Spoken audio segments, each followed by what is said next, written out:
नमस्कार दोस्तों, कैसे हो आप सब। स्वागत है आप सभी का अच्छी टिप्स यूट्यूब चैनल में। आज के इस वीडियो में मैं आपको बताऊंगा पूजा करते समय गलत विचार क्यों आते हैं। दोस्तों, आप इस वीडियो को शुरू से लेकर अंत तक पूरा देखिएगा ताकि आपको पूरी जानकारी प्राप्त हो सके। तो चलिए शुरू करते हैं। कई बार पूजा करते समय व्यक्ति के मन में कुछ अनपटे से विचार आने लगते हैं, जिससे वह डिस्टर्ब होने लगता है। ये विचार व्यक्ति की भक्ति में विघ्न डालने का काम करते हैं, क्योंकि ऐसा होने से व्यक्ति का ध्यान भगवान से भटक जाता है। अगर आपके साथ भी ऐसा होता है तो परेशान होने की आवश्यकता नहीं है। ये अमूमन हर किसी के साथ होता है। बावजूद इसके पूजा के समय दिमाग में आए ये विचार मनुष्य को दिन भर परेशान करते हैं कि आखिर इसका क्या मतलब है।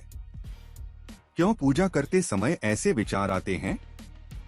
तो आइए जानते हैं, अगर ऐसा होता है तो उस समय क्या करना चाहिए और ये विचार किस वजह से आते हैं। पूजा करते समय गंदे विचार आने का कारण। ज्योतिषियों का मानना है कि व्यक्ति के दो मन होते हैं, एक शुद्ध मन और दूसरा अशुद्ध मन। जब मन अशुद्ध होता है तो व्यक्ति के मन में कामनाएं उत्पन्न होने लग जाती है। वहीं जब मन शुद्ध होता है तो वह भगवान की भक्ति करता है और उसे ज्ञान मोक्ष की प्राप्ति होती है। ज्योतिषी बताते हैं कि अगर पूजा के दौरान मन में गंदे विचार आते हैं तो घबराएं नहीं, बल्कि उन्हें आने देना चाहिए। नल के गंदे पानी की तरह हैं ये विचार। ज्योतिष के जानकार कहते हैं कि जिस तरह नल चलाने पर शुरुआत में गंदा पानी बाहर निकलता है, उसी तरह से भगवान की भक्ति करते समय अगर अटपट विचार भी मन में आते हैं, इसका मतलब होता है कि अभी ये मन की गंदगी बाहर निकल रही है। वे कहते हैं कि जिस प्रकार नल से गंदगी निकलने के बाद शुद्ध पानी आने लगता है, उसी प्रकार मन से गंदगी निकलने के बाद शुद्ध विचार आने शुरू हो जाते हैं। कई बार तमाम कोशिश के बाद भी व्यक्ति का मन शुद्ध नहीं हो पाता और उसके मन में काम भावना जागृत होती रहती है।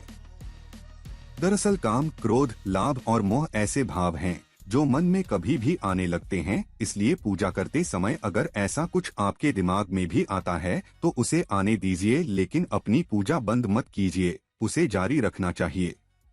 बस इसके लिए अपने मन को नियंत्रण में रखना जरूरी है। आंखों में आंसू आना। दोस्तों, अगर आप भगवान की पूजा में ध्यान लगाकर बैठे हैं और आपकी आंखों से आंसू निकल आते हैं तो यह संकेत है कि आपकी आत्मा का ईश्वरीय शक्ति से मिलन हो चुका है। ऐसे समय आपको जो चाहिए वह भगवान से मांग ले, आपको फल जरूर मिलेगा। बहुत से लोग इसे संयोग समझकर छोड़ देते हैं, परंतु इस समय ईश्वर से अपनी मनोकामना को बताना चाहिए और अपने दुख दूर करने की कामना करनी चाहिए। आंखों में आंसू आना इस बात का भी संकेत है कि आपके मन के अंदर की सफाई हो रही है। आपके मन में जो गलत विचार और दुहक है वह भी बाहर आ रहे हैं। जुलाई ज्योत का बढ़ना। अग्नि पंचतत्वों में से एक है, इसमें भगवान शिव शंकर जी का वास है।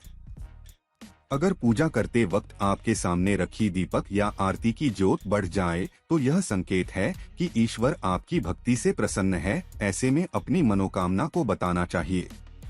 धूप बत्ती का धुआं। अगर आपके द्वारा लगाई गई दो धूप बत्ती या अगरबत्ती का धुआं इष्ट देव की मूर्ति की ओर जा रहा है तो यह संकेत है कि आपकी पूजा को ईश्वर ने स्वीकार कर लिया है। फूल का गिरना। अगर आपने ईश्वर को पूजा करते समय फूल चढ़ाया है और पूजा और ध्यान करते समय वह फूल आपकी ओर गिरता है तो यह संकेत है कि भगवान ने आपकी पूजा को स्वीकार कर लिया है और वह आपको फल जल्द ही प्रदान करेंगे। द्वार पर गाय का आना।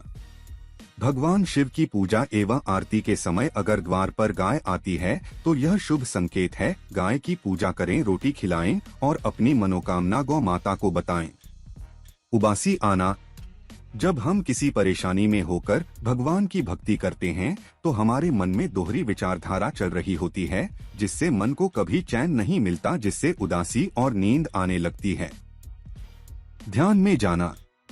जब आप पूजा करते हैं या किसी मंत्र का जाप करते हैं तो आप ध्यान में चले जाते हैं और अपनी आत्मा का भगवान से जुड़ाव महसूस करते हैं। यह भी इस बात का संकेत है कि आपकी पूजा स्वीकार हो रही है और भगवान जल्दी ही आपकी मनोकामना पूरी कर देंगे। तो दोस्तों आज के लिए बस इतना ही। अगर आपको जानकारी पसंद आई है तो वीडियो को छोटा सा लाइक करें और चैनल को सब्सक्राइब करके घंटी का बटन जरूर दबा लें। धन्यवाद।